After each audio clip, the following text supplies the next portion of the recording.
मैं उपेंद्र यादव, आप सबका युवा तक कार्यक्रम में स्वागत है। युवा तक कार्यक्रम के माध्यम से सबसे पहले मैं सरकार से अपील करूंगा और उससे पहले जो राजस्थान पुलिस कांस्टेबल भर्ती परीक्षा देने जा रहे अभ्यर्थी जो एक्सीडेंट की घटना में आज इस दुनिया में नहीं रहे, तो मैं भगवान से प्रार्थना करता हूं अपने श्री चरणों में उनको स्थान दे और उनके परिवार को संबल प्रदान करे। और राज्य सरकार से यह अपील है कि भर्ती परीक्षाओं का सेंटर गृह जिले में दे। बार बार आप दावे कर रहे हो लेकिन आपके दावे खोखले साबित हो रहे हैं। यही नहीं, कई महिलाओं को, कई बहनों को 500 किलोमीटर दूर परीक्षा केंद्र दिए गए हैं। यानी अपना सिस्टम मजबूत स्थापित करिए। परीक्षा केंद्र दूर जाने से नकल, पेपर लीक नहीं रुकेंगे। आपको सिस्टम मजबूत करने से पेपर लीक और नकल ये सारी चीजें रुकेंगे। हालांकि आपने कई गिरोह को पकड़ा, वो पुलिस प्रशासन की अच्छी कार्य प्रणाली है, लेकिन आगामी भर्ती परीक्षाओं के लिए सरकार को रूपरेखा तय करनी होगी। जिस प्रकार जो घटनाएं घटित हो रही है, अभ्यर्थियों का बीमा पॉलिसी, उनकी बीमा भी होना चाहिए। जो आवेदन करवाए तो उसमें बीमा का भी एक ऑप्शन होना चाहिए। इसके अलावा जो अभ्यर्थी हैं उनके परिजनों को संबल मिलना चाहिए, क्योंकि पूरा परिवार उनके ऊपर निर्भर रहता है और एक्सीडेंट में इस दुनिया से चले जाते तो परिवार की क्या हालात होतेंगे। तो इसलिए सरकार से निवेदन है, आर्थिक संबल देने के साथ साथ आने वाले समय में जो भर्ती, आने वाले समय में परीक्षा केंद्र है वो गृह जिले में दिए जाए।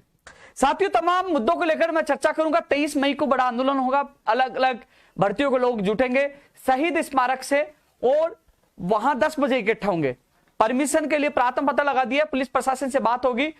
बाकायदा पुलिस प्रशासन के परमिशन के बाद ही हम ये प्रोग्राम कर रहे हैं। वहां इकट्ठे होंगे और वहां शहीद स्मारक से सुबह 10 बजे इकट्ठे होंगे। वहां से सिविल लाइंस फाटक तक आक्रोश महारैली निकाली जाएगी। आक्रोश महारैली के माध्यम से सरकार को ताकत दिखाएंगे कि ये युवा सत्ता में लाते हैं तो सत्ता में उखाड़ फेंक सकते हैं, क्योंकि हम चाहते हैं न्याय, जो मांगे अधूरी है वो पूरी होनी चाहिए, समय पे होनी चाहिए और बेरोजगारों को समय पे रोजगार मिलना चाहिए। हालांकि आने वाले समय में मैं आपको बता दूं युवा साथियों, राजस्थान में आने वाले समय में सबसे ज्यादा, पूरे देश में सबसे ज्यादा भर्तियां होंगी वो राजस्थान में होंगी, क्योंकि लगातार धरातल पे संघर्ष और परिणाम हम करें। लगातार ऐसा महीना नहीं निकलता कि हम कुछ ना कुछ नहीं करें।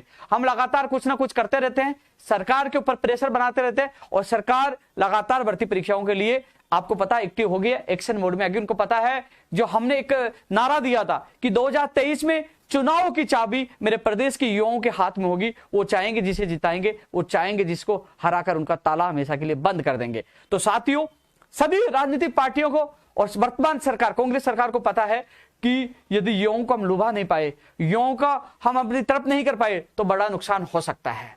चिंतन शिविर में युवाओं के लिए, रोजगार के लिए चिंतन किया जाएगा, मनन किया जाएगा। केंद्र सरकार को भी कहा जाएगा भर्तियां निकाले और राजस्थान सरकार को भी कहा जाएगा ज्यादा ज्यादा भर्तियां निकाले। तो युवा साथियों, जो तमाम भर्तियां हैं जो पेंडिंग है वो पूरी हो, नई भर्तियां निकाल जाए और लंबित भर्तियां पूरी हो। और जो और विसंगतियां जिनके लिए हम संघर्ष कर रहे हैं, आपने कल देखा होगा यूट्यूब पर, फेसबुक और ट्विटर पर, मैंने वो मेरे एक साथी से मैंने एक तस्वीर बनाई थी, उसमें सारी मांग लिखी हुई थी, कुछ मांग अधूरी थी, कुछ आज उन मांगों को ऐड करे। 23 तारीख से तमाम बेरोजगारों को मांगों को लेकर हम आंदोलन करने जा रहे हैं। लेकिन उससे पहले जो मेरा युवा तक कार्यक्रम देख रहे हैं, ये युवा तक कार्यक्रम 11वां पार्ट है। तमाम लोगों से मैं निवेदन करूंगा कि यूट्यूब चैनल पर सोमवार, बुधवार और शुक्रवार को ही युवा तक कार्यक्रम आता है। इसके अलावा जो तमाम लोग जो लगातार मेरा लाइव प्रोग्राम देखते हैं, उनसे मैं निवेदन करूंगा, आप सीधा यूट्यूब पे जाओगे, उपेंद्र यादव सर्च करोगे, जिसमें 1,45,000 से ज्यादा सब्सक्राइब होंगे, वो उपेंद्र यादव वो ओरिजिनल चैनल है, उससे जुड़िए। इसके अलावा ट्विटर अकाउंट पर उपेंद्र यादव सर्च करोगे तो 6,28,000 है, उस पर ट्विटर अकाउंट पे जुड़िए। मैं लगातार इस चीज के लिए क्यों कह रहा हूं, क्योंकि कॉपी पेस्ट गन से बचाने के लिए, भ्रमित जानकारियों से बचाने के लिए आप लोग सीधा जुड़िए, सीधी आपको अपडेट मिलेगी, सीधी जानकारी मिलेगी क्या हो रहा है, क्या होने वाला है। तो सीधा आप जुड़ सकते हैं। यूट्यूब चैनल आप उपेंद्र यादव सर्च करो, ट्विटर पर उपेंद्र यादव सर्च करो, सबसे ज्यादा सब्सक्राइब मिलेंगे, आप समझ लेना वो ओरिजिनल मेरे आईडी। इसके अलावा कई फर्जी भी आईडी बना रखे। तो साथियों, आंदोलन का ऐलान हुआ 23 मई को। उसके बाद सरकार की तरफ से भी अधिकारियों को निर्देश जारी हुआ, यानी कि मुख्य सचिव महोदया जी 16 तारीख को भर्तियों से संबंधित मॉनिटरिंग कर रही है, विभागों के अधिकारियों को बुलाया है। 16 तारीख को वो मीटिंग कर रहे हैं और बताया जा रहा है कि कुछ दिन बाद माननीय मुख्यमंत्री जी भी युवा बेरोजगारों की भर्तियों को लेकर मॉनिटरिंग करेंगे, क्योंकि आने वाले अब 1.5 साल मुश्किल से बचे। इस 1.5 साल में कितने लोगों को नौकरियां कैसे दी जाए, पूरी योजना बनाने के लिए तैयार हो, क्योंकि लगातार राजस्थान बेरोजगार एकीकृत महासंघ और आपका भाई लगातार प्रयास कर रहा है आप लोगों के लिए, लगातार सोशल मीडिया और युवा तक के कार्यक्रम के माध्यम से आवाज उठा रहे हैं कि युवा को रोजगार समय पे मिलना चाहिए। कमेटी का खेल बंद हो। आपने कमेटी आज पुनः बना दी 2013 नर्सिंग भर्ती के लिए, क्योंकि उसमें जवाब देना सरकार को न्यायालय में देना चाहिए, अभ्यर्थियों के पक्ष में नोटिस का जवाब देना चाहिए, जिससे उसका फैसला हो सके और उनको न्याय मिल सके। लेकिन तमाम जो मांगे हैं उनको लेकर एक बार फिर 23 मई को जो तमाम युवा है, मैं एक चीज और कहना चाहूंगा। अभी मैं कल देख रहा था कि ट्वीट और पोस्ट डालने के बाद कई लोग कमेंट कर रहे थे कि टेक्निकल हेल्पर भर्ती में पद बढ़ाने की मांग नहीं रखी, आपने और भर्तियों की मांग नहीं रखी, जो लोग घर बैठे। तो उनको मैं कहना चाहूंगा आपके कहने पर मांग पत्र में आपकी मांगे शामिल कर ली जाएंगी, लेकिन 23 मई को इस आंदोलन की यज्ञ में आहुति देने आएगा उसकी प्राथमिकता से मांग रखी जाएगी, और जो घर बैठे है उसको इतनी प्राथमिकता नहीं मिलेगी। क्योंकि आप ट्वीट करके नीचे लिखते तो, लेकिन इसके लिए आना पड़ेगा, आपको साथ निकलना पड़ेगा। आइए साथ, लेकिन हम आना नहीं चाहते, फिर कहोगे हमारी मांग नहीं हुई, उनकी मांग होगी, क्योंकि संघर्ष करना पड़ेगा, क्योंकि हर चीज संघर्ष मांगती है। इसलिए आपसे मैं निवेदन करूंगा, जो तमाम भर्तियों का मैंने जिक्र किया था मांग पत्र में शामिल किया, उन सबको आपको आना पड़ेगा, इसलिए आपकी मांगे जल्द से जल्द पूरी हो सके। तमाम बिंदुओं पर मैं चर्चा करूंगा। कई लोगों के कमेंट मेरे सामने आ रहे हैं, अलग अलग भर्तियों के कमेंट मेरे सामने आ रहे हैं, मैं तमाम उन भर्तियों को लेकर भी चर्चा करूंगा। यूट्यूब पे भी कमेंट चल रहा है, फेसबुक पे चल रहा है, लेकिन पहले मैं युवा साथियों को कहना चाहूंगा 23 मई का आंदोलन महत्वपूर्ण है। सारी परमिशन की जो सारी प्रक्रिया पूरी हो चुकी है, आप सबको अधिक से अधिक संख्या में आना है। और जो उस भर्ती का कोई अभ्यर्थी होगा वो बैनर नहीं लेके आएगा, वो अपनी तख्ती लेके आएगा। जब रैली निकले तो सबके हाथ में तख्ती अपनी भर्ती की होनी चाहिए, तख्ती के साथ पूछे, बैनर किसी का नहीं होगा, केवल तख्ती उनके हाथ में होगी। और हम लोग आगाज करेंगे, ये आक्रोश महारैली है बेरोजगारों की, और फिर मांगे नहीं मानते हैं। यानी कि जब जब आंदोलन किया, जब जब हम सड़कों पर उतरे, किसी न किसी बेरोजगार की भर्ती का काम हुआ, उनको न्याय मिला है। हम आशा कर रहे हैं इस बार ये ऐतिहासिक रैली होगी, अधिकतर बेरोजगारों की मांगे पूरी हो जाएगी। और यदि जिन मांगों को लेकर सरकार आनाकानी करेगी, तो इसके लिए जिस प्रकार सरकार आज चिंतन शिविर करिए, पूरे कांग्रेस के नेता आए हैं, तो हम भी जुलाई में एक चिंतन शिविर, हमने युवा चिंतन शिविर, और युवा चिंतन शिविर का उद्देश्य होगा कि जो हमें धोखे देने वाले नेताओं को कैसे हराया जाए, कैसे उसके खिलाफ प्रचार किया जाए, कैसे सुपड़ा साफ किया जाए, क्योंकि युवा बड़ी ताकत है। तो हलचल है, क्योंकि हम भी मीडिया और सोशल मीडिया का सारा लेकर हमारी मांगों को मजबूती से रखना भी जानते हैं, क्योंकि हम अलग अलग वो प्लेटफॉर्म, अलग अलग हमारे आंदोलन की रूपरेखा वो तय करेंगे, जिससे हम हमारी वोट की ताकत का एहसास करवा सके, हमारी मांगों को पूरा करवा सके। क्योंकि ये रणनीति का एक हिस्सा है, क्योंकि हम भी हमारी ताकत, हमारी युवाओं को एकजुट करना, एक युवाओं के साथ मिलकर और एक हल्ला बोलना, आक्रोश दिखाना, क्योंकि हम लोग चाहेंगे वो कर सकते हैं कि युवाओं में ताकत बहुत बड़ी होती है। साथियों, मैं चर्चा करना चाहूंगा, धीरे धीरे हर चीज को लेकर चर्चा करना चाहूंगा। 23 मई के लिए मैंने आप लोगों को बता दिया कि एक चीज और बता दूं, कई चीजें मैं भूल जाऊं तो 23 आपको पता है सोमवार, बुधवार, शुक्रवार 3 बार युवा तक कार्यक्रम यूट्यूब पर मैं लाया आता हूं। उसमें अगली बार मैं बोल पाऊंगा, जिसमें नहीं बोल पाऊं वो मुझे याद दिलाना बाद में, लेकिन अब मैं 23 मई के लिए बोल चुका हूं। 16 मई को सीएस साहब, मुख्य सचिव साहब महोदया जी मीटिंग ले रहे हैं, उसके बाद सीएम साहब लेंगे। इसके अलावा साथियों, शिक्षक भर्ती का जो सिलेबस है और कठिनाई स्तर है, जो चीजें है, कई लोग लाइव देख रहे होंगे, मैं उनको भी बता दूं। आप जो लोग, क्योंकि मेहनत किसको कहते हैं आपको बता दूं, दिखाना भी चाहूंगा, आप लोग देखिए, जरूर पहचानिए।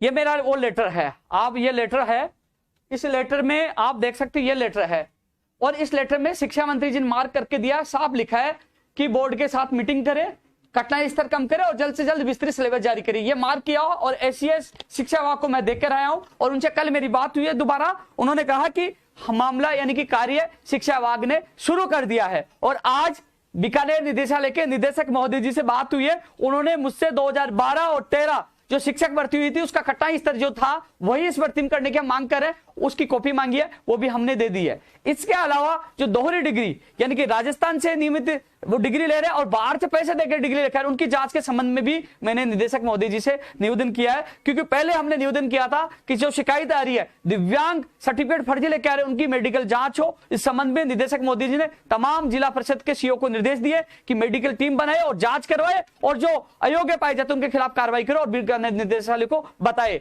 तो सबकी जो 400 करीब अभ्यर्थी है सभी जिलों में उसकी जांच होगी। अब सवाल फर्जी डिग्री, डिप्लोमा और इसके अलावा जो दोहरी डिग्री, इस संबंध में भी आप जिला परिषद और डीओ को आप शिकायत कर सकते हो, उनको जाके बता सकते हो। इस संबंध में भी मैं जल्द से जल्द निर्देश जारी करवाने की कोशिश करूंगा, क्योंकि फर्जी हर अभ्यर्थी बाहर होना चाहिए, योग्य अभ्यर्थी को न्याय मिलना चाहिए।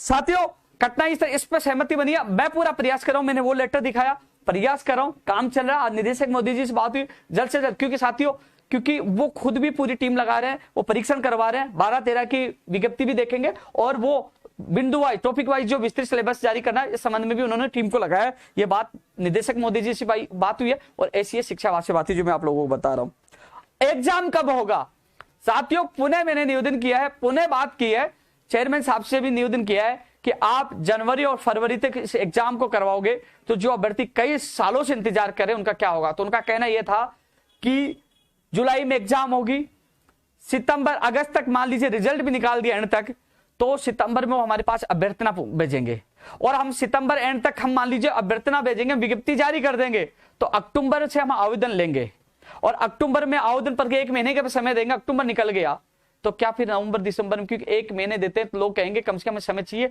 उसको उलझा देंगे, नवंबर दिसंबर नहीं हो सकती है। उन्होंने कहा कि हम फरवरी मार्च के बजाय या जो फरवरी के बजाय हम कोशिश करेंगे जनवरी की। उन्होंने जनवरी का आश्वासन दिया कि हम जनवरी में शिक्षक भर्ती करवाने की पूरी कोशिश करें, जनवरी के लिए उन्होंने बोला है। तो रीट के बाद जो शिक्षक भर्ती आयोजित होने वाली है उसके लिए जनवरी के लिए बताया कि फरवरी, मैंने कहा 1 महीना तो कम कर दीजिए, फरवरी में जाओगे तो बहुत लेट है, तो उन्होंने जनवरी के लिए कहा है। पंचायती राज एलडीसी भर्ती 2013 के लिए मैं आपको बता दूं लगातार प्रयास हमारे जारी थे, लगातार अधिकारी से मुलाकात की थी। आपको थोड़ी सी इसमें अपडेट यही है, जो इसमें जो पत्रावली जो कल निकल गई थी, कल जो ईओ नोट लॉ में भी जाएगा, कार्मिक में भी जाएगा और फाइनेंस में भी जाएगा, तीनों विभागों में ईओ नोट जाएगा, वहां से अप्रूवल मिलेगा। इसके अलावा मंत्री जी के पास भी फाइल गई है और जल्द ही मंत्री जी के पास भी आ जाएगी, यानी कि जो इस पे अप्रूवल लिया जा रहा, पहले न्यायालय का फैसला था, उसके बाद क्योंकि पहले 6 महीने वाला जो नियम अटक रहा था, रोड़ा बना हुआ था, लेकिन जिस प्रकार सरकार की तरफ से सहयोग हुआ, न्यायालय से मामला निकला और वो फाइल पे मीटिंग लगातार हुई और उन्होंने पूरा प्रोसेस तैयार कर रखा। अब कैलेंडर जारी होने में देरी नहीं लगेगी। क्यों नहीं लगेगी? क्योंकि उनके पास सॉफ्ट कॉपी है। अब देरी किस में लगेगी? जो तीनों विभागों से अप्रूवल और मंत्री जी के से पास फाइल गई है और इनसे अप्रूवल मिलते ही आगे की प्रक्रिया शुरू हो जाएगी। तो मुझे उम्मीद है कि 23 तारीख के आंदोलन में इस बार आप लोगों को नहीं आने की आवश्यकता पड़ेगी। 23 से पहले पंचायती राज एलडीसी भर्ती 2013 के अभ्यर्थियों को न्याय मिल जाएगा। उम्मीद, हम पूरी कोशिश कर रहे हैं।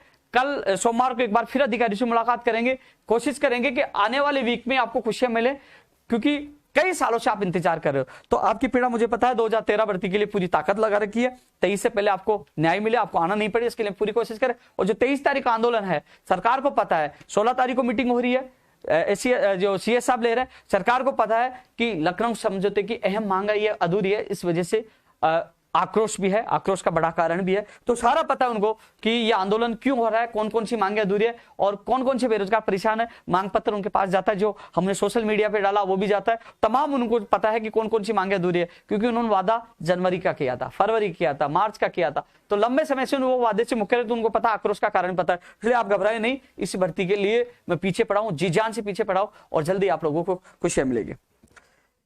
साथियों, एक चीज और कह रहा था, मैं जो कमेंट है उन पे मैं बाद में बात करूंगा, लेकिन पहले मैं जो टॉपिक, मैं केवल नकल नहीं कर रहा, केवल टॉपिक देखकर, क्योंकि कई लोगों भूल नहीं पाए, क्योंकि आपके कमेंट में से मैं टॉपिक उठाता हूं, उससे मैं चर्चा करूं। साथियों, एलडीसी भर्ती 2022 यानी कि 128 विभागों में से 93 विभागों की अभ्यर्थना आएगी, यानी कि 2400 कितने पद मैंने बताए थे, 2100 और 400 कितने पद जो पहले एग्रीकल्चर विभाग से जा चुके थे। इसके अलावा लोग कह रहे कितने पदों पे आएगी, तो लगभग मेरा अनुमान है 8 से 10,000 प्लस पदों पर, 10,000 प्लस भी हो सकते हैं, उन पदों पर आ सकती है, क्योंकि सबसे ज्यादा शिक्षा विभाग में आएंगे। अभी भी कई 35 विभागों के अभ्यर्थना आने बाकी है। निर्देश दे दिए गए, 2 बार रिमाइंडर दे दिए गए कि जल्द से जल्द विभागों से सूचनाएं आए रिक्त पदों की। तो साथियों, मई महीने में आपकी पदों की सूचना आ जाएगी, फिर अभ्यर्थना अधीनस्थ बोर्ड को भेज दी जाएगी। अब विज्ञप्ति कब जारी होगी तो मैं आपको बता दूं साथियों, आपकी टीआरए और जेआरए भर्ती को पहले सीएटी से निकाल दिया गया था। अब कंफ्यूज हो रहा है कि कहीं ना कहीं इसको वापस सीएटी में नहीं डाल दे। यदि सीएटी में नहीं डाला तो साथियों एलडीसी की भर्ती जून और जुलाई में, यानी कि जून या जुलाई तक आप एलडीसी भर्ती की विज्ञप्ति जारी हो जाएगी। मैं माफी चाहूंगा आप लोगों से कि मैं बात कर रहा था एलडीसी भर्ती के लिए कि एलडीसी भर्ती की अभ्यर्थना मई एंड तक या जून तक चली जाए, क्योंकि जो रिक्त पदों की सूचना इस महीने में आ जाएगी।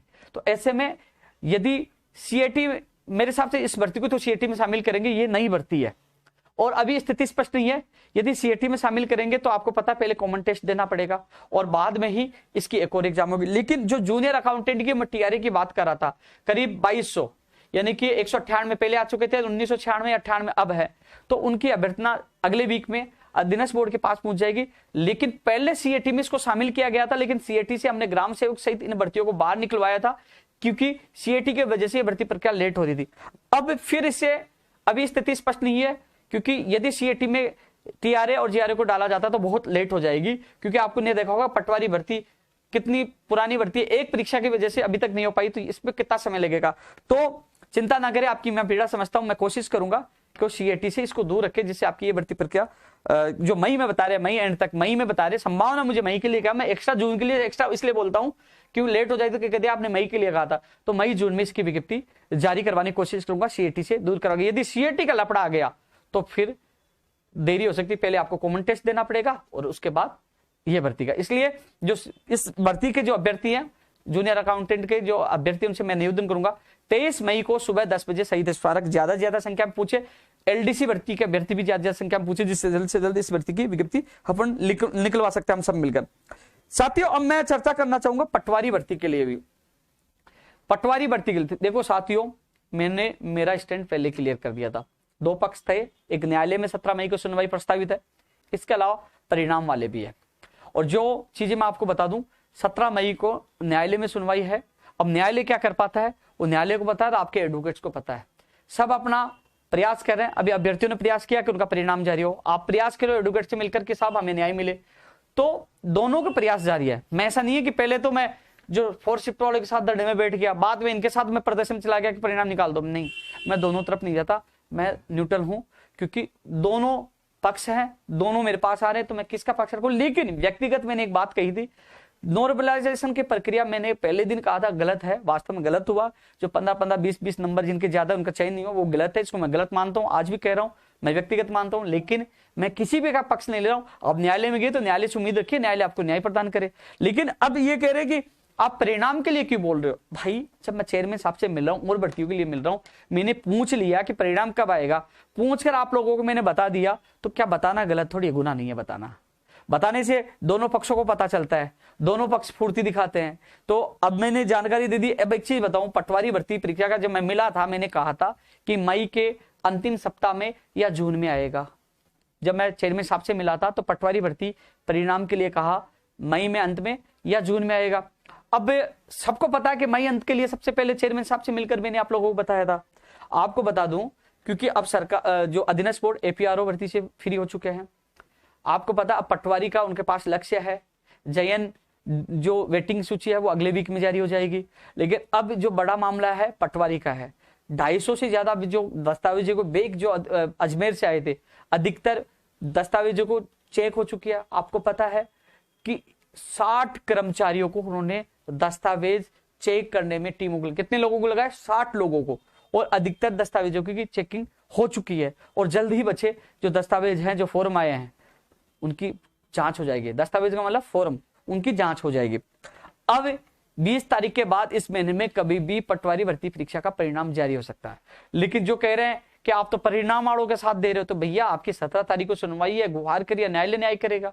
अब 17 तक के बाद पता नहीं क्या होगा, वो तो 17 को पता चले। लेकिन जो मुझे पता है, जो मैंने वहां जाने के बाद पता चला, वो मैं केवल सूचना दे रहा हूं कि इसी महीने में 20 तारीख के बाद कभी भी परिणाम जारी हो जाएगा पटवारी का, क्योंकि 60 लोगों को तो 10 फॉर्म चेक करने में लगाया था, पूरी टीम को एक्टिव कर दिया आप, क्योंकि अब अधिकतर अधिकारी अब फ्री हो चुके हैं जो पहले एपीआरओ में और भर्ती परीक्षा में लगे थे। तो अब इसकी प्रक्रिया फास्ट हो चुकी है। तो इसी महीने में, मई महीने में 20 तारीख के बाद कभी परिणाम, पटवारी भर्ती का परिणाम जारी हो जाएगा मई में, जो अधिकारियों ने मुझे बताया, जो आपको बता रहा हूँ, मई महीने के लिए कहा है।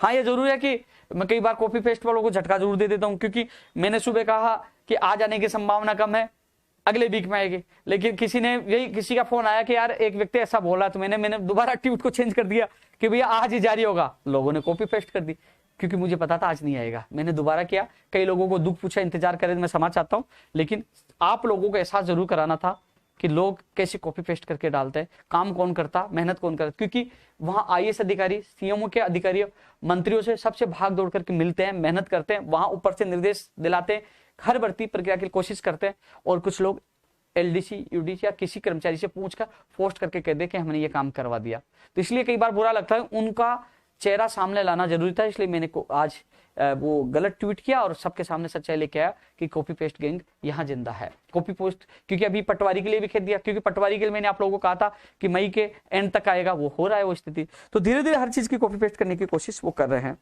जैसे मैंने एलडीसी के लिए कहा था, एलडीसी मैंने कहा जूनियर अकाउंट, सबके लिए कॉपी पेस्ट चल रही है। पुस्तकाल देखो, इस महीने में पुस्तकालय अध्यक्ष भर्ती के लिए कहा था चेयरमैन साहब ने कि उसकी विज्ञप्ति जारी होगी। महिला अधिकारी का बाकी 74 पदों पे थे, पद बढ़ाने की वो उसमें प्रोसेस चल रहा है, उसमें पद बढ़ सकते हैं। तो अब स्थिति स्पष्ट होगी सीएटी में कौन कौन सी भर्तियां आएंगी। अब आने वाले वीक में मैं अधिकारियों से मिलकर स्थिति स्पष्ट करूंगा कि वास्तव में जो, क्योंकि सीएटी के लिए कई लोग, मैंने आज पोस्ट डाला, कई लोगों ने कहा सीएटी लागू होनी चाहिए, बार बार हम परीक्षा नहीं दे सकते, एक बार पास हो जाएंगे तो हम और भर्ती परीक्षाओं में बैठ पाएंगे, क्योंकि हमें पात्रता मिल जाएगी। कई लोग कह रहे हैं सीएटी होगी और उसके बाद मेन एग्जाम होगी, तो कहने के समय लग सकता है, क्योंकि अगला साल चुनावी वर्ष है, सितंबर अक्टूबर तक आचार संहिता लग जाएगी, तो समय कम है, भर्ती प्रक्रिया पूरी नहीं हो पाएगी, इसलिए सीएटी को नहीं लागू किया जाए और वैसे सीधी भर्ती परीक्षाएं करवाई जाए। मेरा मानना भी यही है कि सीएटी, अभी तक सीएटी का सिलेबस तैयार होगा, फिर विज्ञप्ति जारी होगी और उसके बाद 3-4 महीने पे बाद एग्जाम होगी, और उसके बाद जो पास होंगे उसके बाद अलग से एग्जाम होगी, मेन एग्जाम। तो इसमें बहुत समय लगेगा, ऐसा नहीं लगता कि आचार संहिता लग जाए, भर्ती प्रक्रिया लंबित हो जाए। तो जो पुरानी भर्तियां हैं उनको तो सीएटी से बाहर रखना चाहिए, नई भर्तियों में ये सीएटी लागू कर सकते हैं। लेकिन सीएटी में भी कई खामियां हैं, प्रतिवर्ष सीएटी जो सेट होना चाहिए प्रतिवर्ष, और कई खामियां उनको भी दूर सरकार को करना चाहिए, वो लिखित में मैं इन लोगों को दूंगा। कृषि प्रेक्षक की भर्ती की विज्ञप्ति जारी करने की मांग कर रहे हैं, ये भी मांग पत्र में शामिल करेंगे। विशेष शिक्षक जो 2nd ग्रेड, 1st ग्रेड और 3rd ग्रेड विशेष शिक्षक के जो अभ्यर्थी मांग कर रहे हैं, तो इसको भी मजबूती से हम 23 मई के आंदोलन में रखेंगे। तमाम जो अभ्यर्थी हैं वो कृषि प्रेक्षक भर्ती की जो मांग कर रहे हैं वो भी ज्यादा संख्या में पूछे, और जो विशेषकर विशेष शिक्षक है 1st ग्रेड, 2nd ग्रेड और 3rd ग्रेड के, वो आप सोशल मीडिया में जितने एक्टिव हो, शायद इतने लोग आप पाओगे तो मजबूती हमें मिलेगी। सोशल मीडिया से बाहर निकलकर धरातल पर आप आइए, मजा आएगा और जीतेंगे, लड़ेंगे। इसलिए आप लोगों से मेरा निवेदन है कि आप लोग जो 1st ग्रेड, 2nd ग्रेड और 3rd ग्रेड की विशेष शिक्षकों की मांग कर रहे हैं वो ज्यादा संख्या में 23 मई को सुबह 10 बजे शहीद स्मारक पूछे। वही बात टेक्निकल हेल्पर के लिए कहना चाहूंगा। संस्कृत विभाग में रीट पदों की बढ़ाने की जो मांग कर रहे हैं, लगातार कमेंट मुझे मिल रहे हैं, उसमें मांग नहीं थी तो कहा कि हमारी मांग नहीं, तो आप भी 23 तारीख को ज्यादा संख्या में पूछे। आपकी मांग मैं मजबूती से रखूंगा, प्रयास करूंगा आपकी मांग सरकार तक पहुंचाकर आपको राहत मिले। जैन वेटिंग वाला मैंने बताया, नेत्र सहायक की हम मांग कर रहे हैं। इसके अलावा अभी मुझे सैनिटरी इंस्पेक्टर की भर्ती की भी मांग कर रहे हैं, जो डीएलबी की सैनिटरी इंस्पेक्टर की भर्ती कई सालों से नहीं है, ये मांग भी कर रहे हैं हम, तो सैनिटरी इंस्पेक्टर वाले भी पूछे। साथियों, हाईकोर्ट ग्रुप डी का परिणाम जो परीक्षा अभी तक नहीं हो पाई, मेरे को एक अभ्यर्थी ने मैसेज से बताया था, हाईकोर्ट ग्रुप डी की परीक्षा जल्द से जल्द आयोजित हो, इसकी परीक्षा तिथि जारी हो, इसके लिए भी हम 23 तारीख के आंदोलन में, क्योंकि मामला हाईकोर्ट का है, लेकिन मीडिया के माध्यम से बात पूछे तो इस मामले को भी उठाएंगे, हाईकोर्ट ग्रुप डी की भी। साथियों, पशु चिकित्सक भर्ती, AAO सहित जो कई भर्ती परीक्षाएं हैं जो कोर्ट में आरपीएससी की लापरवाही से उलझी पड़ी है, साथियों इसके लिए हमने सरकार से निवेदन किया, क्योंकि वहां AAG कई लोग सही ढंग से पैरवी नहीं कर पा रहे थे, लेकिन इस मामले में अब एडवोकेट जनरल साहब को उतारा गया है। एडवोकेट जनरल साहब को उतारने की हमने मांग की थी, अब एडवोकेट जनरल साहब इन भर्तियों की पैरवी करेंगे। 16 मई के बाद ये इसकी सुनवाई होगी, कभी भी इसकी तारीख आ सकती है, तो ये एडवोकेट जनरल इस भर्ती की सुनवाई में अब न्यायालय में पैरवी करेंगे। नर्सिंग भर्ती 2013 में सरकार जवाब दे, कमेटी बनाने से कोई मतलब नहीं, न्यायालय में जवाब दे और उन बेटियों के साथ न्याय करे जिनके सिर पर हाथ रखकर मंत्री सुभाष गर्ग ने कसम खाई थी। इसके अलावा साथियों, कई अभ्यर्थी कह रहे हैं कि हम तैयारी किसकी करें। मेरा व्यक्तिगत ये राय है कि जैसे रीट के बाद शिक्षक भर्ती होगी, वो कह रहे हैं जनवरी के लिए कह रहे हैं। सेकंड ग्रेड के लिए जब शिक्षा मंत्री जी से फोन करवाया था वो अक्टूबर के लिए कह रहे हैं। तो आप पात्रता एग्जाम दे देंगे, आप जुलाई में पात्रता एग्जाम दे सकते हो, अक्टूबर में आप सेकंड ग्रेड दे सकते हो, उसके बाद आप सीधे थर्ड ग्रेड की तैयारी कर सकते हो। ये फर्स्ट ग्रेड का कोई भरोसा नहीं, कब बीच में दे दे, कब करवा दे। ऐसे में आप तीनों की तैयारी नहीं कर पाएंगे। जो पढ़ने वाले कई बच्चे मुझे पूछ रहे कि हम तैयारी किसकी करें, तो आपके लिए मेरे हिसाब सेकंड ग्रेड, मेरे हिसाब से सेकंड ग्रेड और रीट के बाद शिक्षक भर्ती की, दोनों के बीच में अच्छा गैप मिलेगा दोनों के लिए। क्योंकि आप सब में कहोगे मैं तीनों करूं तो तीनों के चक्कर में खिचड़ी हो जाएगी। टारगेट फिक्स करें, आप तीनों दोनों की तैयारी कर सकते, दोनों में बेहतरीन समय मिल सकता, आपको मिलेगा, मिल सकता नहीं मिलेगा। गुर्जर समाज के जो 33 अभ्यर्थियों को जो बाहर किया गया था, न्यायालय में उन्होंने याचिका लगाई है। और यदि सरकार उनके लिए पद सृजित करती है, छाया पद जो पहले भी किए गए, तो हमें कोई दिक्कत नहीं, छाया पद सृजित उनको न्याय प्रदान करिए। क्योंकि जो गलती करने वाला जो अधिकारी है किशन दान जी, उनको तो अभी तक हटाया नहीं, उनके खिलाफ कार्रवाई होनी चाहिए, उनको तुरंत बर्खास्त करना चाहिए, हटाना चाहिए, खिलवाड़ किया उनकी भावनाओं के साथ। और यदि इनके पद बढ़ाते 233 छाया पद करते, हमें कोई दिक्कत नहीं है, क्योंकि बढ़ाइए, न्याय दीजिए। क्योंकि गलती अभ्यर्थियों की नहीं है, आप लोगों ने उनका चयन किया फिर बाहर कर दिया, तो उनको न्याय मिलना चाहिए। इसके अलावा साथियों, मैं अब यूट्यूब के कमेंट एक बार देखता हूं, कोशिश करूंगा पढ़ने की। हाँ, दस्तावेज सत्यापन तक योग्यताएं होनी चाहिए, चाहे वो ओबीसी, एमबीसी, जाति प्रमाण पत्र का मामला उसकी तिथि हो, और चाहे वो अन्य योग्यताएं की दस्तावेज सत्यापन तक अनिवार्य की जाए। ये मांग भी हम मजबूती से रखें। साथियों, वो मांगे आप दोहरा रहे हो तो मैं आपको बता दूं, वो मांग पत्र आपने देख लिया होगा। मैं एक बार दोबारा और बोल देता हूं, क्योंकि उन मांगों के लिए तो हम 23 तारीख को इकट्ठा हो रहे हैं। तमाम लोगों का पूछना है, ज्यादा संख्या में पूछना है। क्या है मांग, आपको वैसे तो पता है, लेकिन फिर भी मुझे बोलना पड़ेगा, क्योंकि लोग जल्दी भूल जाते, वही चीजें दोहरा रहे हैं। पंचायती राज एलडीसी भर्ती 2013 जल्द से जल्द पूरी की जाए। प्रयोगशाला सहायक भर्ती 2018 के चयनित अभ्यर्थियों को ज्वाइनिंग की जाए। शिक्षक भर्ती 2012 का निस्तारण कर जाए। स्कूल व्याख्याता में 600 निवासी और स्कूल व्याख्याता पिकअप लिस्ट निकाल जाए। पशु चिकित्सक भर्ती जल्द से जल्द पूरी की जाए। वरिष्ठ अध्यापक भर्ती 2016 की पिकअप लिस्ट निकाल जाए। तृतीय श्रेणी शिक्षक भर्ती की विशेष शिक्षकों की पद अधिक से अधिक निकाल जाए। सेकंड ग्रेड फर्स्ट ग्रेड भी निकाल जाए। पंचायत राज जैन भर्ती की विज्ञप्ति जल्द से जल्द जारी की जाए। पंचायत राज जैन वाले एक्टिव हो जाए, 20 तारीख को आप फ्री हो जाओगे। एलडीसी, आरएस, एसआई, पीटीआई, कनिष्ठ अनुदेशक, junior accountant, radiographer, lab technician, ECG, नेत्र सहायक, नर्स ग्रेड 2, फार्मासिस्ट, सूचना सहायक, प्रोग्रामर, कनिष्ठ अभियंता, पुस्तकालय अध्यक्ष, चतुर्श्रेणी कर्मचारी, कॉलेज शिक्षक, पीटीआई, लाइब्रेरियन, नगर निकायों में और जलदायु युवाओं भर्तियों की विज्ञप्तियां जल्द से जल्द जारी करें। इन नई भर्तियों की भी हम मांग कर रहे हैं। सिलेबस जारी करें शिक्षक भर्ती का, और फर्स्ट ग्रेड, सेकंड ग्रेड की और थर्ड ग्रेड की तीनों की परीक्षा तिथि जारी करें जल्द जल्द। फर्जी डिग्री, डिप्लोमा, खेल प्रमाणपत्र, दिव्यांग सर्टिफिकेट के लिए सरकार सख्त से सख्त कानून बनाए। युवा बेरोजगार आयोग बनाए। बेरोजगारी भत्ते में अनिवार्य की गई इंटर्नशिप को रद्द की जाए। सरकारी या प्राइवेट भर्तियों में प्रदेश के बेरोजगारों को प्राथमिकता दी जाए। जल्द से जल्द मंत्री सुभाष गर्ग से इस्तीफा लिया जाए। सरकार से ये मांग रहेगी, मंत्री का इस्तीफा होना जरूरी है। नर्सिंग भर्ती 2013 में सरकार अभिभाषक न्यायालय में नोटिस का जवाब दे। सभी प्रतियोगी भर्ती परीक्षाएं लिखित में, जो भी होने वाली भर्ती परीक्षाएं लिखित में हो, मेरिट बेस पे नहीं हो, ये भी मांग है। प्रतियोगी भर्ती परीक्षा में शैक्षणिक योग्यता, जाति प्रमाण पत्र की अनिवार्यता, आवेदन की अंतिम तिथि अनिवार्यता खत्म करके दस्तावेज सत्यापन तक, ये मांगे हैं 23 मई की। जो तमाम लोगों से मेरा निवेदन है, 23 मई को ज्यादा ज्यादा संख्या पूछे। मैं एक बार देखना चाहूंगा, इस पे मैं बोलता हूं, देख क्या है भाई। ओबीसी वाला मामला मैं अलग से है, ये ओबीसी का आंदोलन नहीं है। 23 तारीख को बेरोजगारी की मांगों को लेकर ओबीसी वाली मांग हमने उठाई थी, 5 तारीख को उठाई थी, और उसके लिए एक और तारीख तय की जा रही। उस मामले को नहीं बोला। ओबीसी के जो अभ्यर्थी हैं, जो पीड़ित है, उनकी मैं मांग मजबूती से उठाऊंगा। पहले भी साथ था, आगे भी साथ था, उसके लिए अलग से हम एक आंदोलन करेंगे। लेकिन पहले अब 23 मई को है। पटवार के लिए मैं बोल चुका हूं। फोर्थ शिफ्ट के लिए भैया 17 मई का इंतजार करो, न्यायालय भी विश्वास रखो।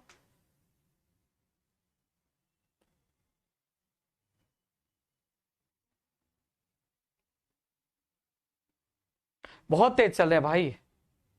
कर्ची परीक्षा के लिए मैं बोल चुका हूं, बहुत तेज चल रहे हैं। कनिष्ठ अनुदेशक के लिए मैं बोल चुका हूं। टेक्निकल हेल्पर के लिए मैं बोल चुका हूं। पर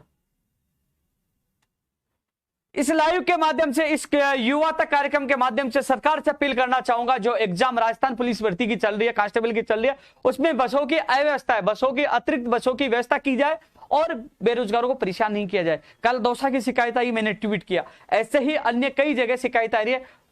बसों की पूरी व्यवस्था की जाए, बेरोजगार परेशान नहीं हो, समय पे वो निकल सके, समय पे पहुंच सके, इसलिए अतिरिक्त बसों की व्यवस्था सरकार करे। इसके अलावा देखता हूं, एक बार मैं फेसबुक पे देखने की कोशिश करता हूं।